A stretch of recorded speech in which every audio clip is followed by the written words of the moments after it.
Hey everybody, this is Craig from 9 Volt Games, and today I'm going to do a weird but kind of cool video, I guess. I'm going to go down the systems that I own, and I'm going to show you my favorite games. Now, I know I talk a lot about Silent Hill, so everything from fucking PS1 up should be Silent Hill, but I'm going to completely take them out of the equation. That's what made this so hard and weird to do. Because pretty much Xbox, PS1, PS2, and 360 I had to completely redo. 360 wasn't that hard, but... So I'm going to go down these systems, because there's some systems that I have, but I don't have solid copies of games for, because I may or may not have taken them from online. So I'm going to do Genesis, Sega Saturn, PS2, Dreamcast, Sega Genesis, NES, Super NES, Nintendo 64, GameCube, Xbox 360, PS3, Wii, and Atari, Game Boy Advance. And that's all. Okay, so this is going to be one I'm going to try and do within 15 minutes. Now, just because I'm showing you them, I'm saying it's my favorite for the system at the time. It's not necessarily my favorite game of all time, because like I said, I'm taking Silent Hill completely out of the equation because I always talk about it. And I figure I'll give you a break from that. And I believe that one of them is doubles, but it won't be helped. I'll explain it when I get there. I try to stray away from the ones that I say are like my favorite of all time that I talk about 24/7. So, let's get right into it. Let's start with the oldest, being Atari. Oh yeah, that's why I didn't even finish that thought. I might be saying that it's my favorite game that I have here. It's not necessarily my favorite game of all time because I think we all went through a trading phase at one point in our lives. So some games I haven't bought back yet, but you know, like my PS1 choice, you might be like, there's so many better ones, especially the older ones. I'm just judging off by what I have here and what I actually go back and legitimately play for more than 5 minutes at a time. Like stuff I'm playing with my son. So Atari is going to be Frogger. The Atari version of Frogger is pretty decent. Obviously, it's not arcade quality. But it is one of the first games that I ever owned. I remember having this when I was very, very young. It's one of my first memories, actually, is playing Frogger. Or one of the furthest back memories is playing Frogger, actually unwrapping it at Christmas for Atari. So, the one good thing my mother did for me before she put me up for adoption was made sure that I learned correctly and played Atari before I played Nintendo. That's actually sad. Anyways, so NES, you guys might have heard this one before. Guerrilla War. If you watch back to one of our Pod 9s, I smashed the shit out of it with a yellow sledgehammer. Because it wasn't working and I thought it was the cartridge. Turns out that the Yobo has a hard time emulating Guerrilla War. It is one of my favorite games of all time. It's actually one of my favorite... It is my favorite top-down shooter. It's one of my favorite multiplayer games, too. NES version over the arcade version. Because they re-released that shit for PlayStation Network, but they did the arcade version, which is really awkward to walk with. Okay, next system up would be the Sega Genesis. Sparkster. I fucking love Sparkster. Sparkster is my favorite mascot of all time. Like, my favorite animal mascot would be Sparkster. I think that he's severely underrepresented. Oh, wow. I feel like he's severely underrepresented, and he is kind of getting dragged in the mud right now because of that horrible, horrible release of Rocket Knight on the Xbox 360. It was a big ball of shit. But this Sparkster, however, was great. A huge improvement over the first one. A lot of people don't know this, but Rocket Knight Adventures. Some of you actually gave me a thumbs down on my video because I said that I like Sparkster so much better. I think that Sparkster looks better. Like, as a character, he's more defined and not just some generic animal in a suit with a weapon.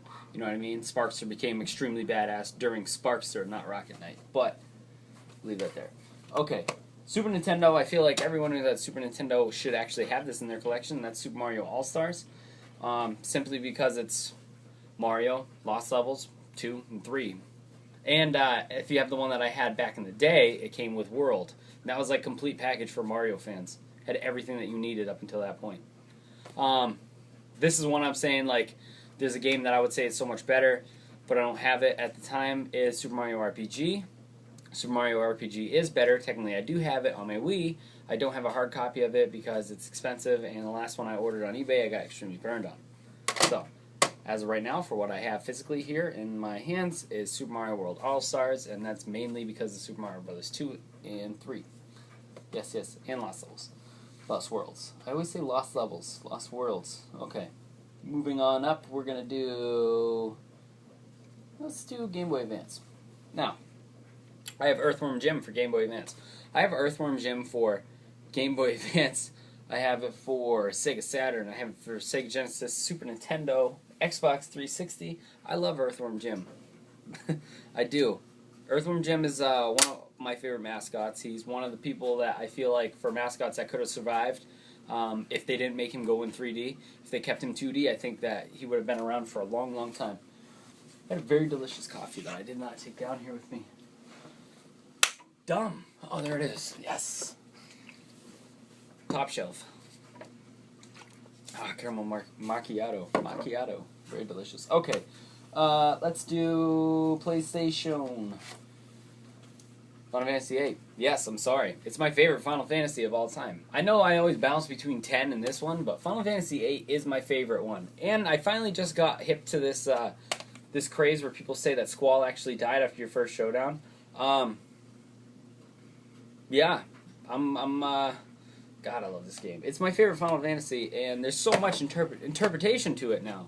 Like, open up a whole nother door that I gotta play this game again, just to see what they're talking about. I can see what they're talking about through cutscenes, but I want to play through it myself and see if it feels the way that I do. But I feel like it was the most adult-themed one up until this point.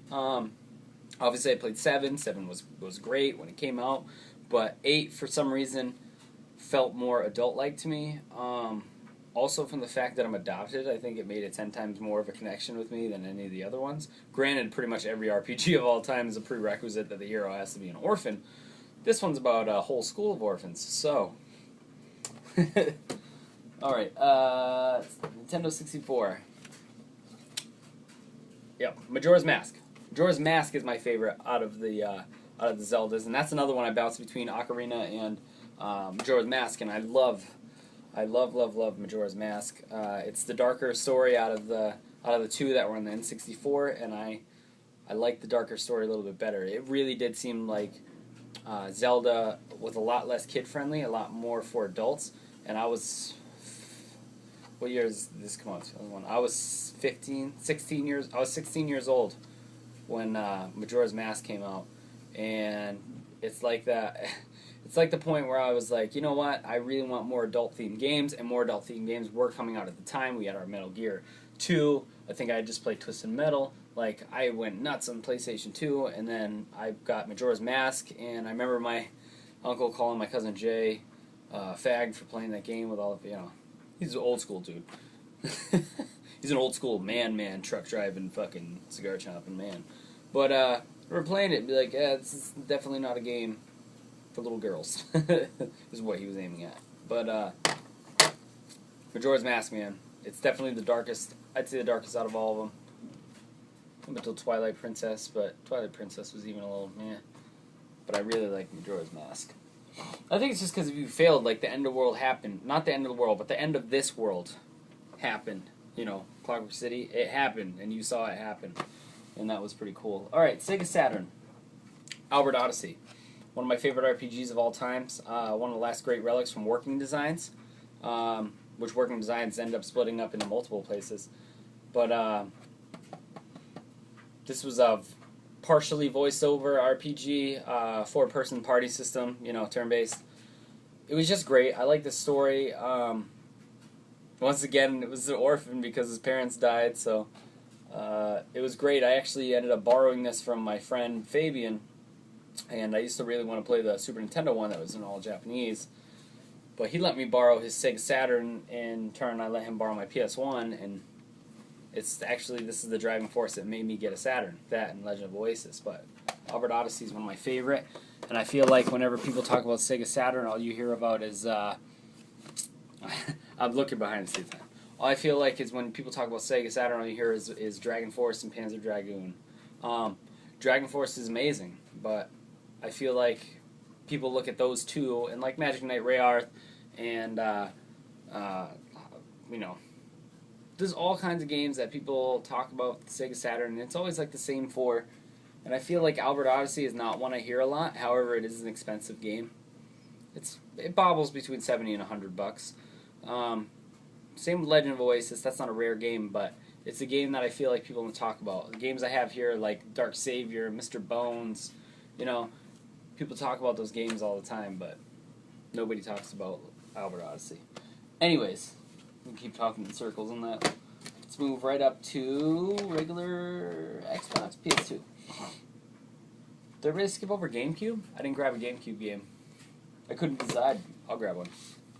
PS2, Champions, Return to Arms. I love Dungeon Crawlers, and this was an amazing one that you could play online, and I will still play it to this day. I know there are a lot of games out there that are just truly amazing for the PS2. I know some of you guys are like, what, Champions? Maybe you haven't played it. Champions is an amazing game, and I think if you haven't played it, you guys should check it out. As far as I know, the servers are still up. I tried them last year. You can still play online. I will play with you. All you guys got to do is tell me.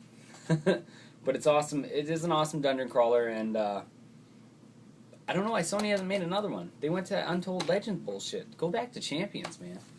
Champs of Norath. Well, Return to Arms is the one I like better, but Champs of Norath. We're gonna do GameCube.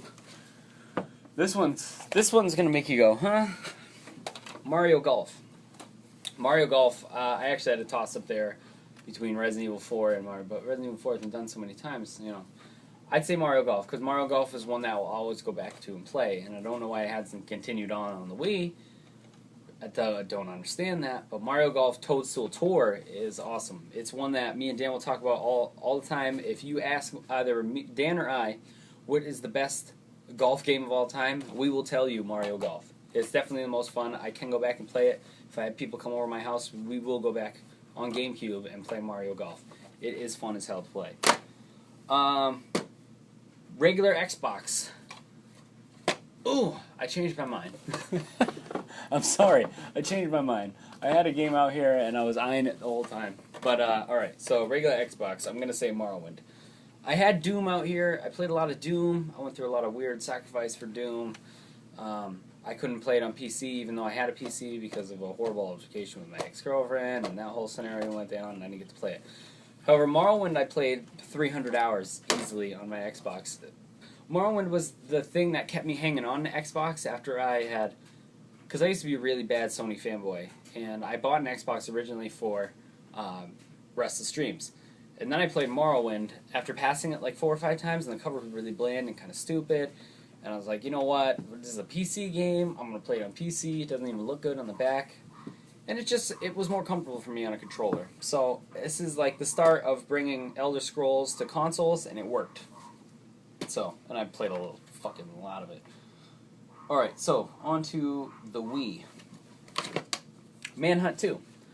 Some of you guys might be like, dude, there's so many better games for the Wii. You're a fucking liar. There's not.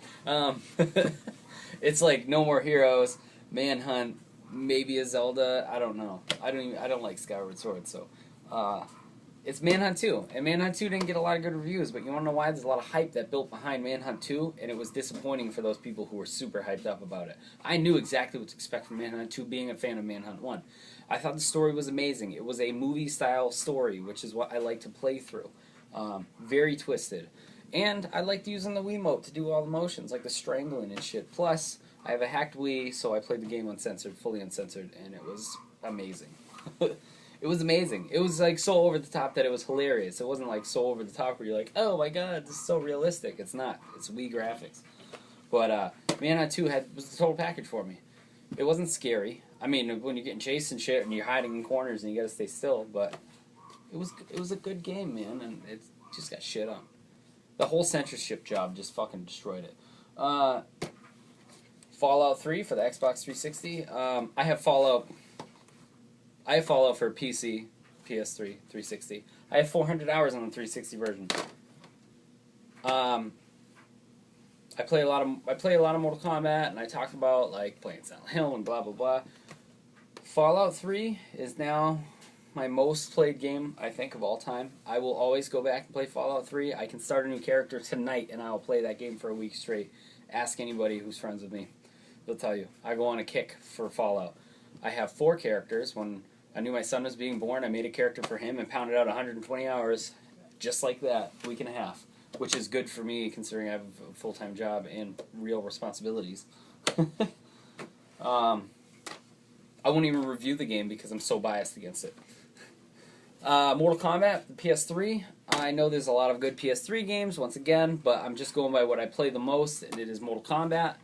I do have it on the 360, and I do play it a lot on the 360. However, I got more time on the PS3 and the Vita compared to the 360. It was made for the PS3 and then ported to the 360. So it feels more natural, and I like it a lot better on the PS3. Also, haven't had any problems with the internet. I've had less problems with the internet on the PS3 than I did for the 360. So Mortal Kombat is home on the PS3. And the 3DS is the last one I'm going to do, and that is Ocarina of Time. This is the rule I'm breaking. I didn't want to do doubles, but I have to because it's fucking Ocarina of Time. I just beat it again on the 3DS last week. If you follow me on Twitter, you saw it. You saw me posting pictures at the end of the game. Ocarina of Time needs no explanation why it's on this list, but it is one of the best 3DS games, and I think that if you haven't played it, you definitely should. If you've never played Ocarina of Time and you have a 3DS, what the fuck are you doing? Get on it. But yeah, put some comments below and tell me what you guys really. I skipped the Dreamcast. I skipped the Dreamcast. How dare I? Dreamcast. Last Blade. Last Blade is my battery's dying. Last Blade is a SNK fighting game for the Dreamcast. It plays just like your standard King of Fighters and blah blah blah, except you have weapons. It looks good. It's really crisp, tight, arcade control quality. I like it a lot. Yeah. I wish they would re-release it, but I don't think they're going to. But thank you guys for watching. Leave comments below on what your favorites for what systems you have are, and if I don't have them, maybe I'll pick them up and do videos for you. Thank you guys for watching.